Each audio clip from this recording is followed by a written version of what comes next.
আসসালামু আলাইকুম। Hello everyone, আজকে আমি রান্না করব ইলিশ মাছের মাথা লেজ দিয়ে কচু শাক। প্রথমে আমি দিয়ে দিলাম কড়াইতে রসুন, পেঁয়াজ, শুকনো মরিচ।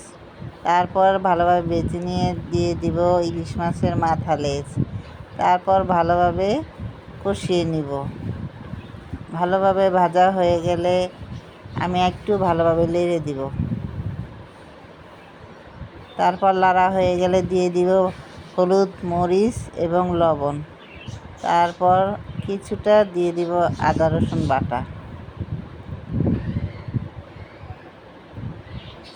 তারপর ভালোভাবে আবার একটু নেড়ে চেড়ে দিব। তারপর দিয়ে দিব কচু শাক। কচু শাকটা আমি আগে সিদ্ধ করে রেখেছিলাম। তারপর ভালোভাবে নেড়ে দিব। এই তো আমার কচু শাকটা হয়ে গেছে। ওকে গাইস, আল্লাহ হাফেজ।